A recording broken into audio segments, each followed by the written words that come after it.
before he wasn't feeling well. I spoke to him in the morning, then we met up. And then when we started talking, he actually started raising his voice at me. And then I asked him a simple question, like, why are you raising your voice at me? Because, and I even further said, if you're doing it to your wife, please don't do it to me. And then he just lost it from that moment. We were actually sitting in his car because I parked my car just next to his, because we were just parked at the garage. And then he drove, he started his car and then asked me to get out. And then I said, like jokingly so, I said, I'm not leaving your car because we're still talking. And then he got really upset and then he just drove out. And then as we went to the exit of the garage, he took the left turn because he stays on the right. So, but then that day he took a left because he was with me. And then he drove to a veld. And it was I think it was past 6 to 7. It was getting dark because as he was driving into that route, he kept on having his bright lights on so that he can see if there are people coming towards us or are there people in the area, because it's a very quiet area. I think you'll only find people walking there when they're going from work to home or when they're going vice versa. So I spoke to him, like he drove there. While we were on the way driving there, I asked him so nicely, I think I asked him 3 to 4 times, can you please take me back to my car? And then he never is that I was saying. And then when we got to the veld, I had done my hair the very same day. He pulled me by my hair and then he started beating me up. And then I kept on asking him a question that, why are you doing this to me? What is it that I did to you that made you do this to me? And then he never responded. What he did was hit me so bad. And then after that, we drove back home. No, we actually drove back to the garage. And then I took my car and then he told me that he'll be coming to see me. Then I told him that I don't want to see him. Since after that, that happened on Tuesday.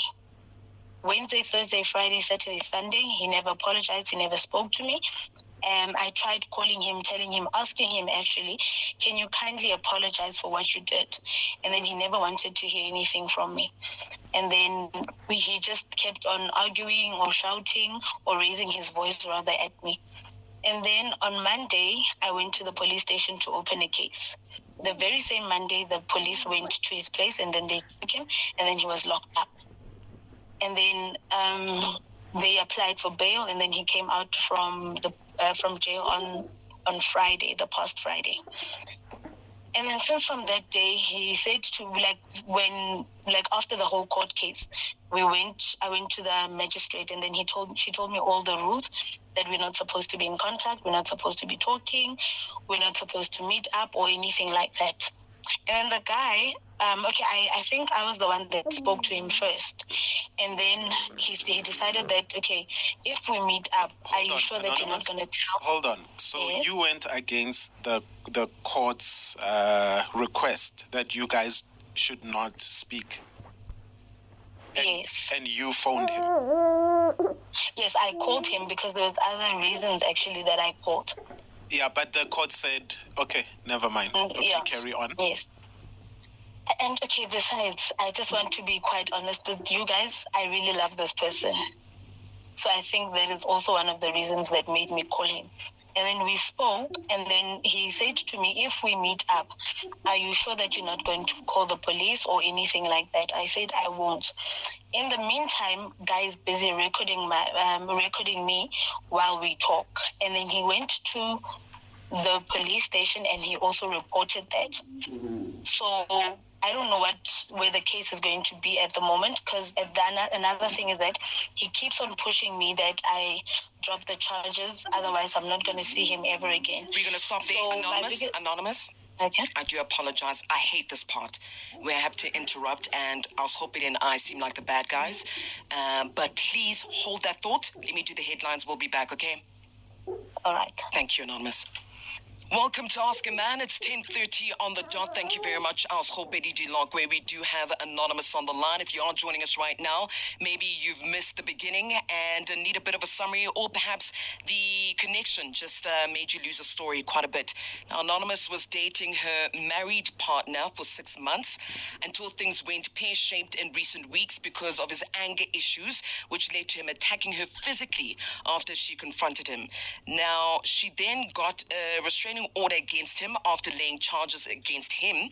They are not allowed to contact each other. However, she couldn't hold back and called him as she feels and felt like she missed him and loves him after Naked just, trying to clarify why she went back and contacted him when they said do not. Now, she says he has asked her to drop the charges if she ever wants to see him again. Anonymous, we are back. I do apologize for interrupting. Please do continue.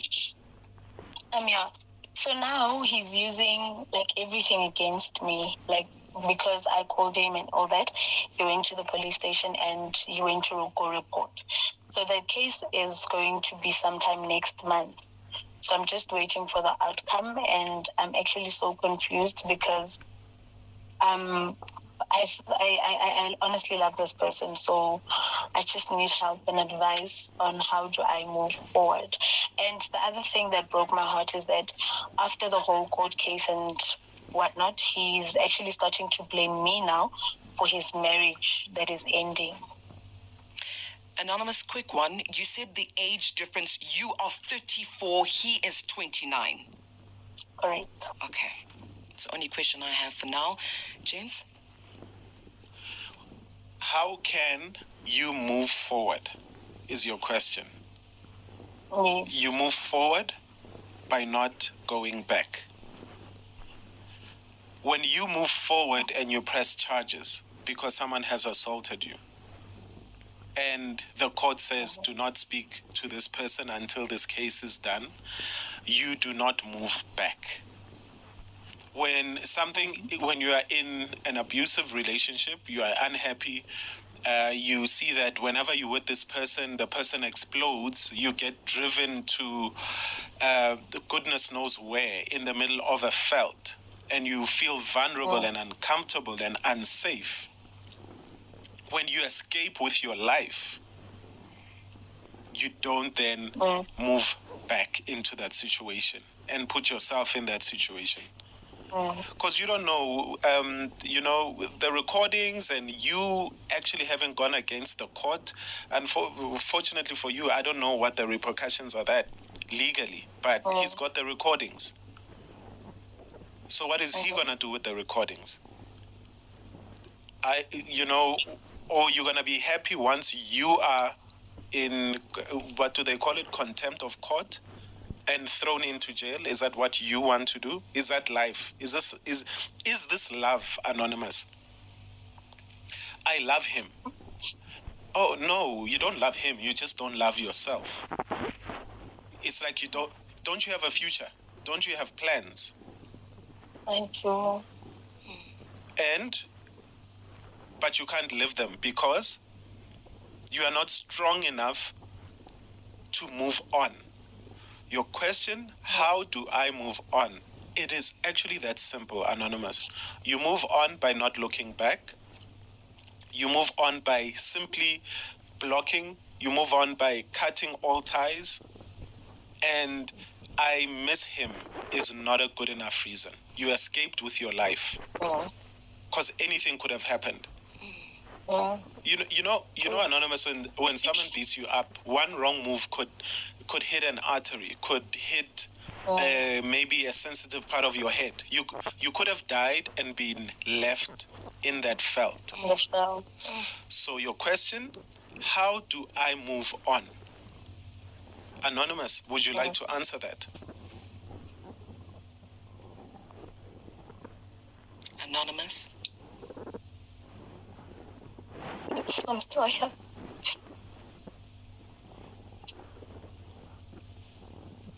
It's okay, Anonymous. Give you time.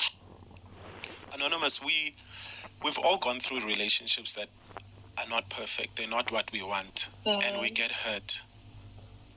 and we feel like we are nothing after those relationships. It happens to all of us. You're not the first person to have been in a relationship that is absolutely not going anywhere. But Anonymous,